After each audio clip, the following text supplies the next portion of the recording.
When you don't know who you are or what you already have, you think I have to get it from someone, get it from somewhere.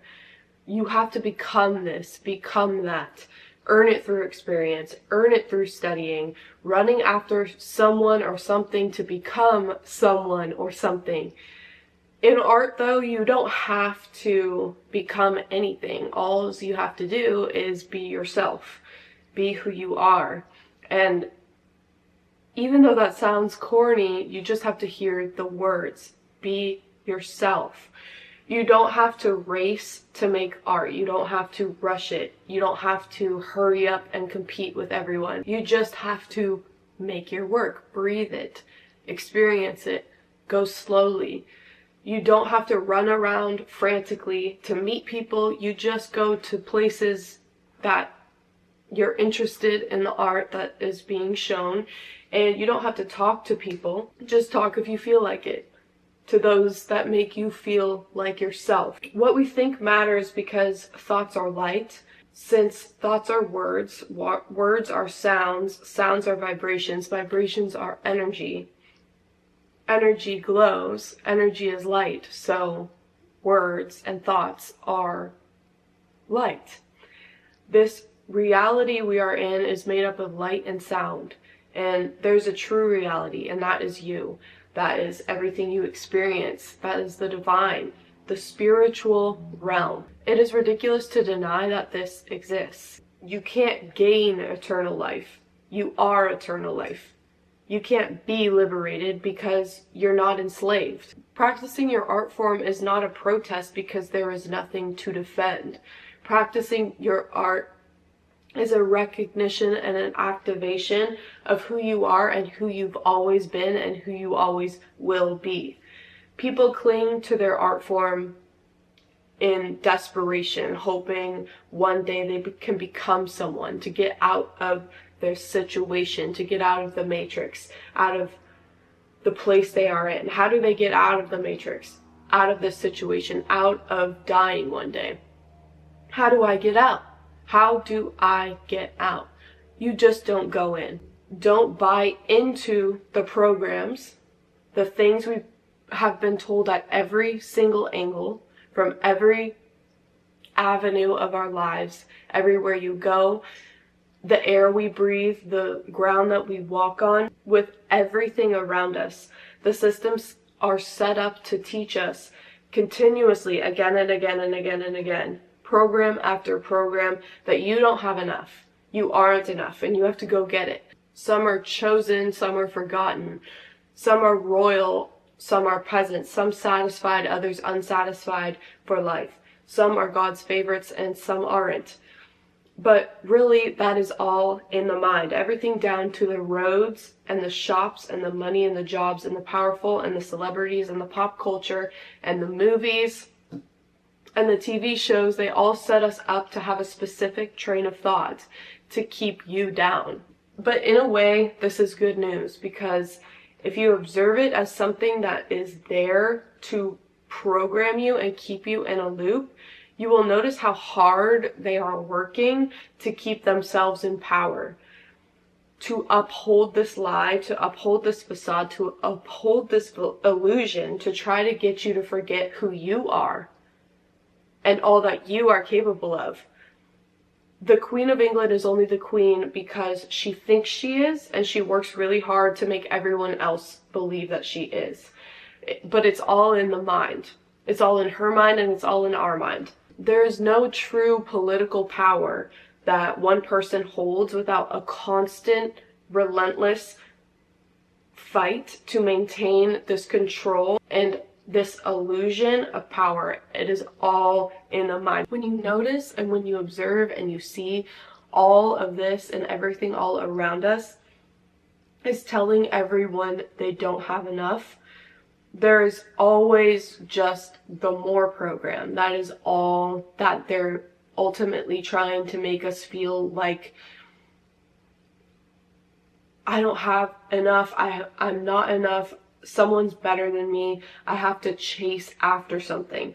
And there's always the more program, more junk, more stuff, more this, more that, keeping people moving all of the time, chasing after something, or the idea of becoming someone or having more because they are never satisfied.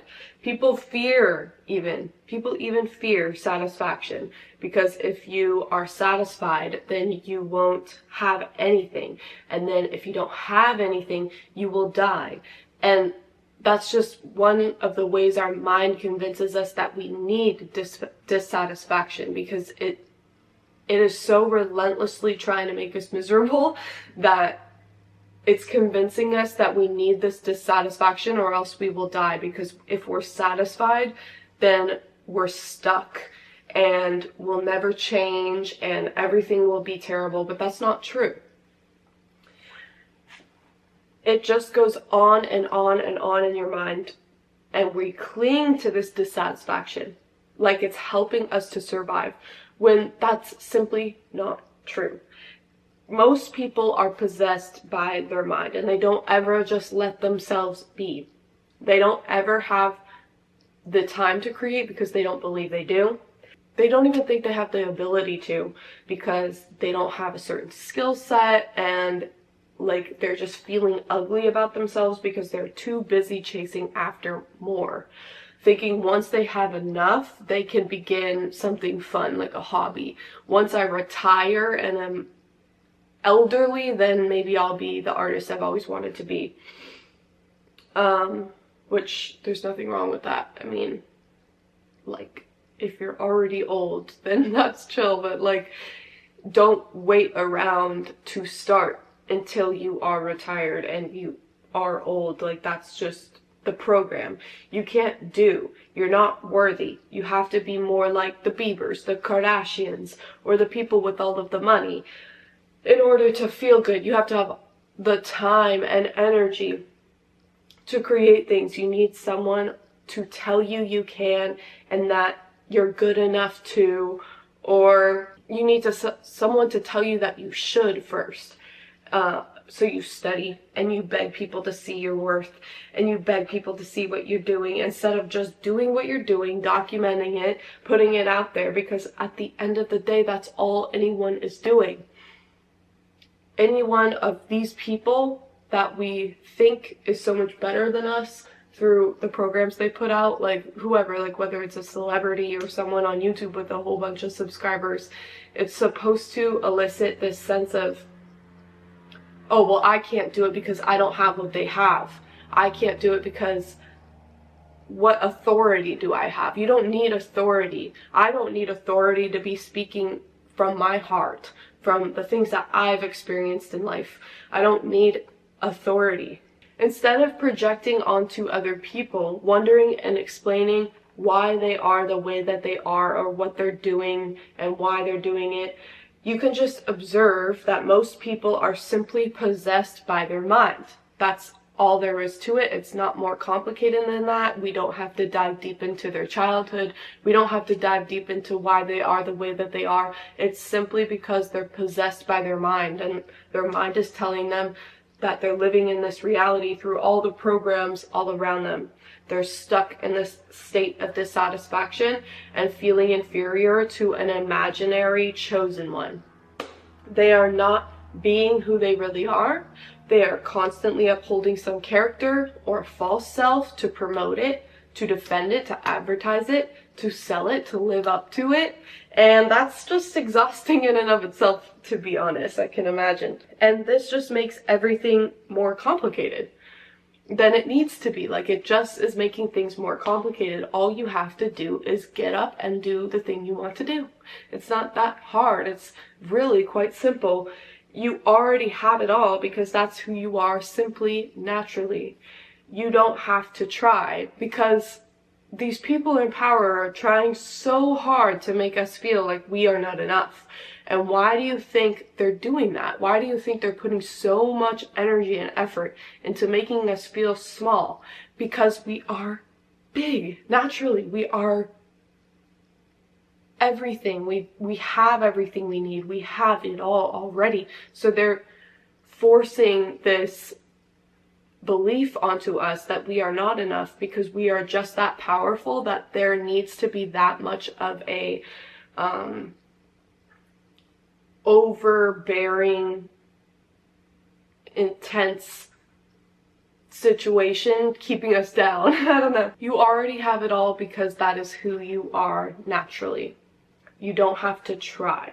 You don't have to rush to finish a painting, to start the next one, so that you have a body of work, so that you can use that to compete and outdo everyone else.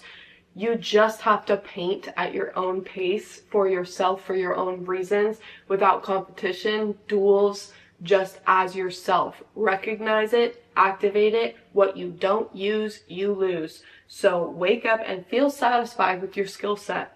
Try it for one day. Just try being satisfied and painting through that satisfaction. I wonder what would happen if you were just confident in yourself, self-assured, and satisfied with your skill set while you painted. I wonder how the painting would turn out. Think about that for a second. Reclaim yourself, reclaim your soul, reclaim your art right now, because all we ever have is now. It's always now.